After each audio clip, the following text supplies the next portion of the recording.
Hello everyone, my name is Aisha Sumatri Sigit.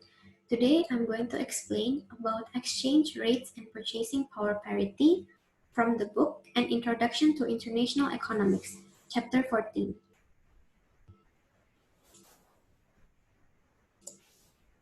An introduction. Exchange rates matter in many different ways to many different constituents in the world economy. In Chapter 14 of the book, it focuses on the world economy, international finance, and directly or indirectly concerned with exchange rates. There are three analytical elements, which are countries, currencies, and financial assets. In this chapter, we begin with two important exchange rate definitions. These are the nominal exchange rate, the real exchange rate.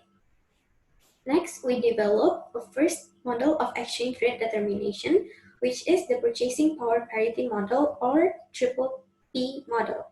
The real exchange rate definition and the triple P model utilize the notion of overall price levels in an economy. Next, we have exchange rates and trade flows. Lastly, hedging and foreign exchange derivatives. The first exchange rate definition is the nominal exchange rate. It is the home country currency price of a foreign currency. It is often expressed as number of units of local or home currency required to buy a unit of a foreign currency. And Mexican currency is peso and United States currency is dollar. Therefore, the nominal exchange rate is defined as this equation or this equation. As implied in this equation, symbol E is to denote the nominal exchange rate. Nominal exchange rate for a sample of 15 countries are presented in table 14.1 for April 2010 and for 1 year earlier. These are the 15 countries, the currency, and EE. Nominal exchange rate. Suppose that for some reason, if E were to increase, this implies that it takes more pesos to purchase a dollar. In turn, implies that the value of peso has fallen or it depreciates. And then the opposite is the case when E falls, it takes fewer pesos to buy a dollar. And this implies that the value of peso has increased or peso appreciates. Since E and the value of peso are inversely related, E is often graphed as its inverse, which is equal to the value of the peso. Also, it is important when looking at exchange rate data to be aware of which country is the home country. Next topic is real exchange rate.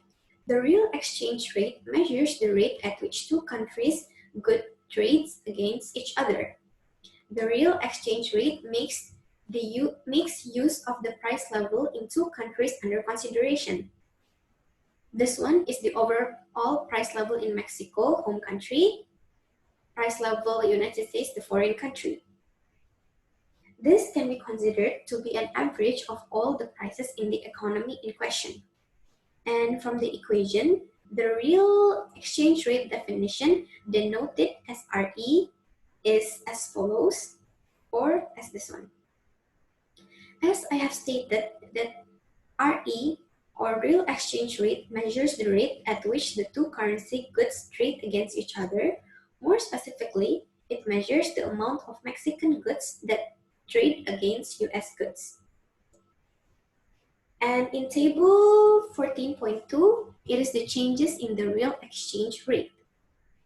Here, it shows intuitively that this definition makes sense, and this table presents the changes when the price level of US increase or price level of Mexican increases. The intuition and the end result, which is the effect in RE equation. The next topic is purchasing power parity. The triple P approach to exchange rate begins with the hypothesis that the nominal exchange rate will adjust so that the purchasing power of a currency will be the same in every country. The implication of the hypothesis is that the purchasing power of a currency in a given country is inversely related to price level in that country. Therefore, the triple P hypothesis can be stated as this equation. This 1 over PM is the purchasing power of peso in Mexico. The higher the price level in Mexico, the lower the purchasing power of peso there. And then 1 over E is the rate at which a peso can be exchanged into dollars, times 1 over PUS is the purchasing power of a dollar in the US. Putting this together or multiplying them results in a purchasing power of a peso in the United States. Interpreting purchasing power parity. Underlying the triple P idea is the assumption that all goods entering into country price levels are traded. In reality, however, many goods are not traded. Currency trading is also dominated by financial asset rather than trade consideration. The triple P is useful to get a sense of long-term tendency towards nominal exchange rate hazard. And then the third topic is about exchange rates and trade flows. Next, trade flows. So changes in E and therefore in the value of the peso have an impact on trade flows. Consider the case of Mexico's imports and exports. World prices PW is US dollar terms, and this one is the peso terms. The relationship between the peso and world prices of Mexico's import goods can be expressed as follows. So the equation PWC is in dollar terms. Multiplying it by E gives PMZ in peso terms. Continue. Now suppose if E were to increase, it increases the peso price import good in Mexico, and that the demand will decreases. And the opposite, if E were to decrease, the decreased peso price of import goods in Mexico, and that import demand will increases. I will explain about these two graphs later on. So exchange rates and trade flows. Next, consider the case of Mexico's export. The relationship between the peso and dollar prices of Mexico's exported e-goods can be expressed as follows. So PME is the price of Mexican goods. So another scenario is that if E were to increase, it increases peso price of export goods and also supply in Mexico.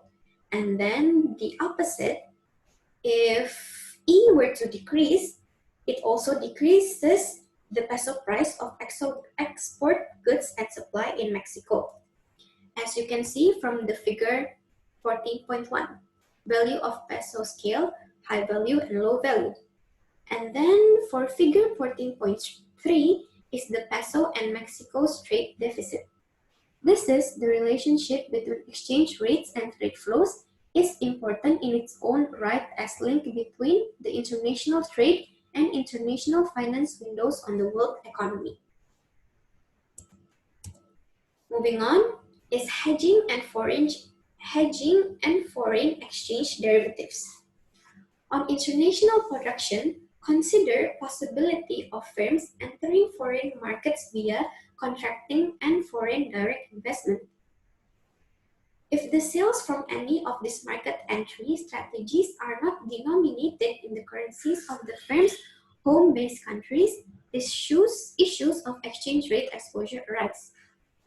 And for example, the impact of a fall in the value of the euro on the dollar value of the US-based firm's revenues, and the rise of the value of the euro and the euro value of European-based firms' revenue, which is explained as follows in this example. Furthermore, firm can overcome this exposure by using hedging and foreign exchange derivatives. There are four categories of foreign exchange derivatives, which are forward contracts, foreign exchange swaps, currency swaps, and options. These categories are explained in Table 14.3. And to conclude, the important thing to notice about each of these derivative type in this table is that there is a time element involved. Next, hedging. Hedging is foreign exchange derivatives are financial instruments that have the effect of locking in a forward exchange rate. So when a forward rate has the same value as the spot rate, the euro is said to be flat. And when the forward rate is above the spot rate, the euro is forward discount. And lastly, if forward rate of euro is below the spot rate, it is a forward premium. Thus, hedging exchange rate exposure requires that firms have expectation or forecast of future spot rates. To conclude, home country imports have a direct or positive relationship with the value of the currency. Home country exports have a negative relationship with the value of currency. A country's trade deficit has a direct or positive relationship with the value of currency. In these ways, the realms of international trade and international finance are linked. So that's it for my presentation. If you have any question, you can comment down below. Thank you.